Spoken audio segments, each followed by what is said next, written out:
Monsieur le Président jërëjëf ci li nga ma jox kàddu gi maa ngi lay nuyu di nuyu ñi nga bokkal taabal ji di nuyu kilifa diine yi fi daje di nuyu kilifa yi jokk ci yeneeni kuréel 2019 day maa fi taxawoon doon waxtaan ci turu opposition mel na ni am na ci loo xam ne Khalifa Sall fàttali na ko booba jamono maa ngi doon wax ne am na ñoo xam ne waroon nañ mën a bokk ci élection te bokkuñu ci woon war nañoo fexe kon ba élection bii di ñëw ñu mën ci bokk waxoon nañu aussi ci wàllu liberté yi et cetera bon am réew daal bu njëkk balak puudar a koy joxe da ngay toj réew mi ñii dee ñii damm ñii daw ña fa des nga yilif leen ba keneen ëpp la doole ñëw toj réew ma yilif ko muy woye noonu léegi nag dañuy wote bu jant soye ñu wàññi ku ëpple toog moo ëpp yërmande defe naa ne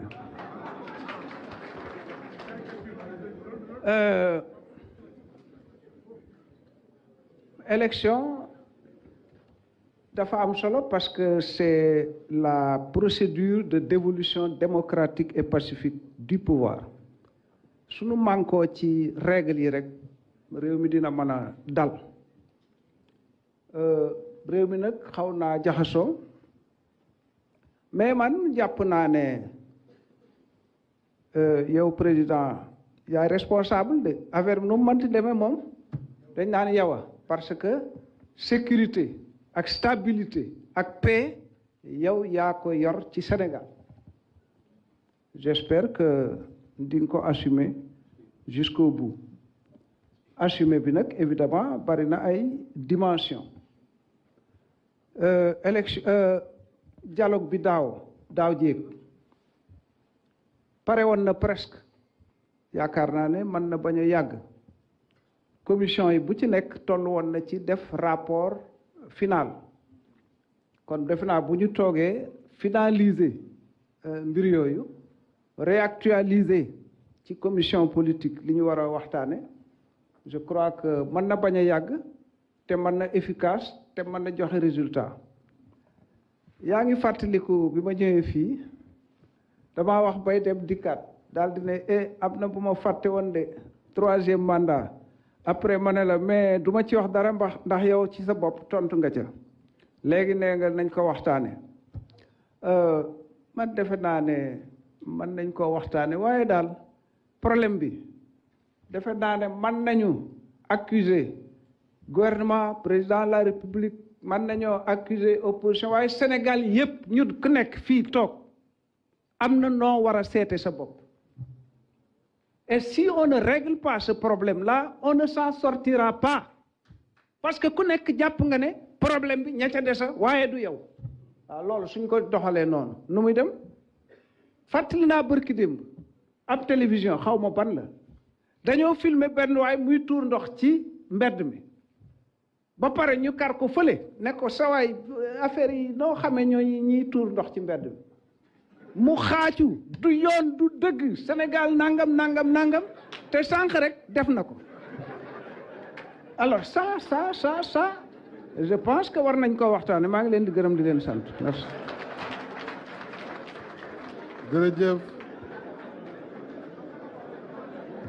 jërëjëf Mamadou Diop Decroix bu ànd jëf PADS ci kàddu yi léegi nag ñu jox ci turu coalition Wallu mais en même temps Parti démocratique sénégalais c'est le président Mamadou Lamine Thiam.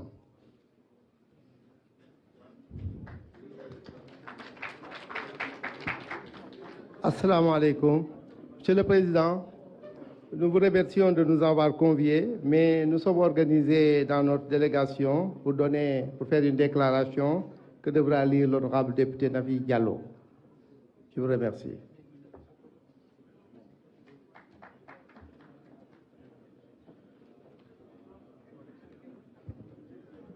Monsieur le Président de la République, Monsieur le Président de l'Assemblée nationale, Messieurs, Madame les présidents d'institutions, Monsieur le Premier ministre, Mesdames, Messieurs les ministres, Mesdames et Messieurs les chefs de parti et de coalition, Mesdames, Messieurs les chefs religieux et coutumiers, Mesdames, Messieurs les membres du patronat et du secteur privé national, chers compatriotes.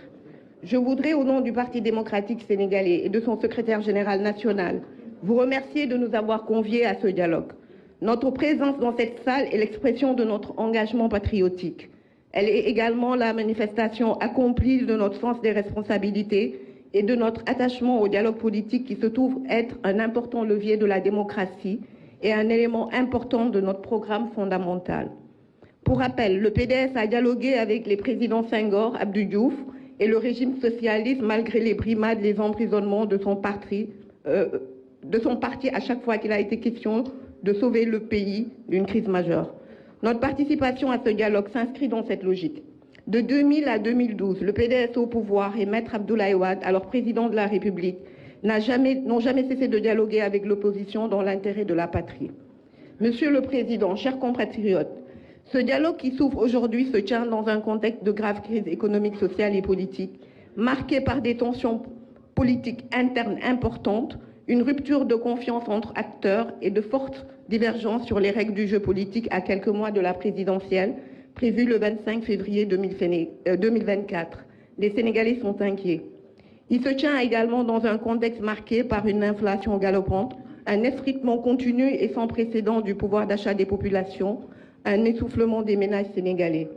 Compte tenu du contexte national, de graves crises que traverse notre pays, nous avons finalement accepté de participer à cette cérémonie de lancement du dialogue national,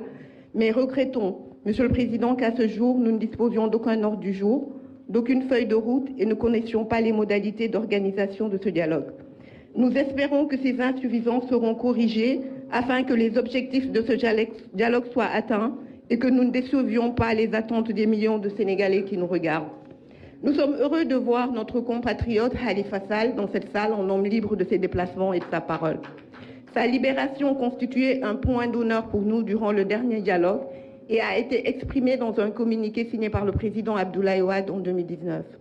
La montée en puissance du discours populiste, de la violence verbale et physique, le repli identitaire, le communautarisme ambiant, l'usage d'armes non conventionnelles dans le jeu politique, l'exacerbation de la crise du système partisan, la violation des droits, l'instrumentalisation de l'État à des fins politiques, les difficultés connues dans le processus électoral constituent des menaces réelles pour notre démocratie, pour la paix et la stabilité du pays. Monsieur le Président, lors de votre récente interview accordée à une radio de la place, vous avez évoqué la question du parrainage, la question de l'amnistie et la révision du procès de notre candidat Karim Wade.